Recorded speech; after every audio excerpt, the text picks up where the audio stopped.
எல்லாருக்கும் வணக்கங்க. ஜெயசுதா என்னோட பேரு. வீரபாண்டியிலிருந்து வரேன்.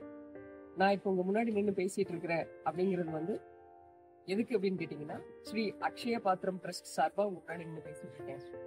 இது பாத்தீங்கன்னா திருப்பூர்ல இருக்கிற அனைத்து விதமான முதியோர்கள், மாற்றுத்திறனாளிகள், இந்த மாதிரி யாருமே இல்லாம நடு ரோட்ல தவிச்சிட்டு இருக்கிறவங்க, இந்த மாதிரி இருக்கிறவங்களுக்காகவே உருவாக்கப்பட்ட ஒரு ட்ரஸ்ட்னு சொன்னாங்க.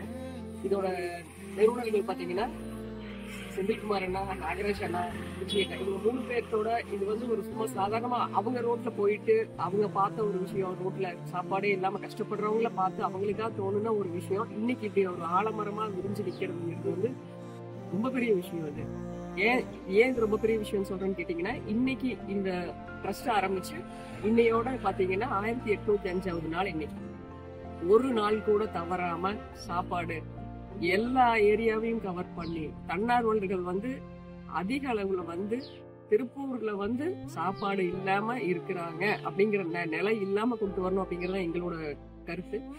அதுக்கான முயற்சிகளை எடுத்துக்கிட்டே இருக்கோம். இதுக்குன்னு பாத்தீங்கன்னா நாங்க எங்க ட்ரஸ்டுக்குள்ளேயே நிறைய டீம் வச்சிருக்கோம்.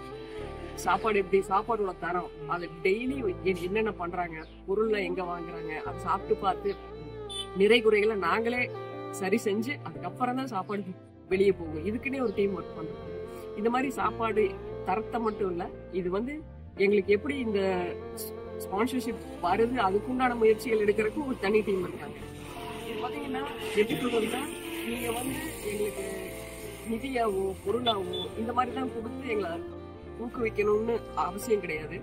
தன்னார்வலர்கள் இருந்தா, அது உங்களுக்குள்ள ஆர்வம் இருந்ததுன்னா நீங்க தினமும் எங்க கூட இணைஞ்சு சாப்பாடு கொடுக்க கூட செய்யலாம். அது கூட ஒரு பெரிய தொண்டு தான். அதாவது பசி அப்படிங்கிறதுக்காக தான் எல்லாருமே ஓடிட்டு இருக்கோம். ஸோ நம்ம கூட இருக்கிற மனுஷங்களோட சக பசியை போக்கி மனிதத்துவத்தை நம்ம நிலைநாட்டுறோம்.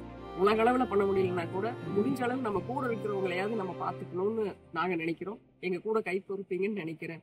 பசி உள்ளவரை இந்த பயணம் தொடரும். வணக்கம்.